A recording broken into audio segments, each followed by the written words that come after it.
Et comment percevoir cette initiative de la junte au pouvoir? Pour en parler, nous sommes avec le journaliste et enseignant Francis Patindé. Bonsoir. Bonsoir. Bonsoir Francis, bienvenue au Journal Afrique. Alors, Blaise Compaoré à Ouagadougou, c'était vraiment l'image de cette journée.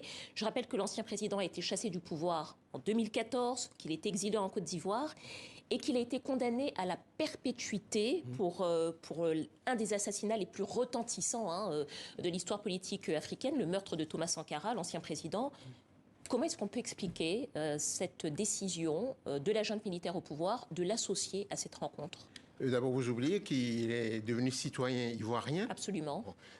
Alors, la junte, je pense que c'était dans un but d'organiser une rencontre de concertation, donc comme le chef de la junte l'a dit, et pour apaiser la situation, aller vers beaucoup plus de compromis au niveau national pour combattre, ou mieux combattre, le djihadisme.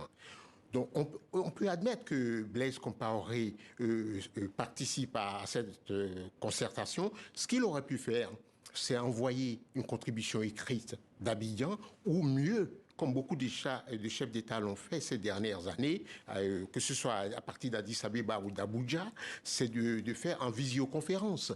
Parce que le problème, le hic, c'est que Blaise Compaoré a été condamné à la perpétuité. La décision est fraîche, elle date de 3 mois et surtout, elle est devenue définitive.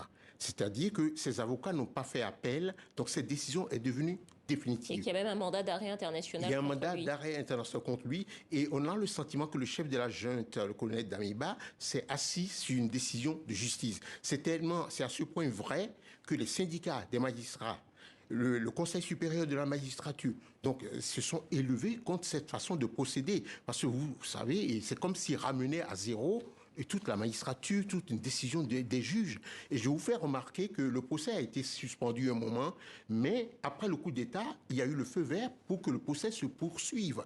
Donc, la junte est comptable du verdict qui est tombé. Voilà, Blaise Compaoré qui rentre brièvement à Ouagadougou, qui n'est pas écroué. Hier, la veuve de Thomas Sankara, on l'a entendu sur notre plateau, s'est dite, je reprends ces termes, écœurée, dégoûtée de savoir Blaise Compaoré à Ouaga.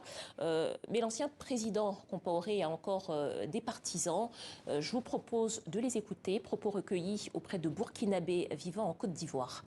Le peuple burkinabé doit être fier de cet homme parce qu'il a travaillé pour le pays pendant 27 ans de sa vie. Toute sa jeunesse, il a donné ça au Burkina. Il a tout mis en œuvre pour que vraiment le Burkina soit un pays respecté et respectable. Et pour cela, je pense que tous les Burkinabés, sans exception, doivent demander son retour au pays en étant un homme libre. Il a la nationalité ivoirienne, donc il peut aller et revenir. Voilà, il peut être au Burkina en tant qu'Ivoirien, aider le peuple burkinabé. Et en tant qu'ancien chef d'État, aider le peuple burkinabé. Bon, le souhait, c'est ça. Quand quelqu'un peut apporter son expertise dans une résolution d'une crise, on doit l'accepter, malgré que cette personne a été condamnée pour quelque chose, même que peut-être que s'il avait été présent avec ses avocats, il serait peut-être innocenté.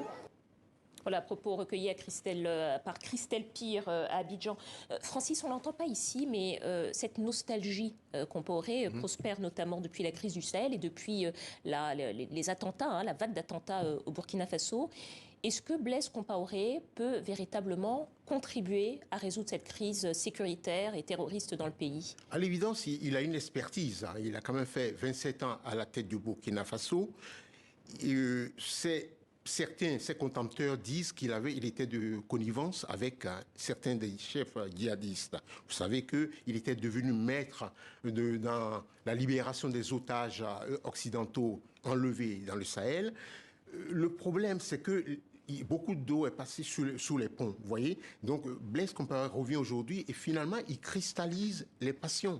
Parce que vous voyez, vous parlez de 2 camps qui sont faits jour. Et finalement, la rencontre tant attendue a abouti à fait flop.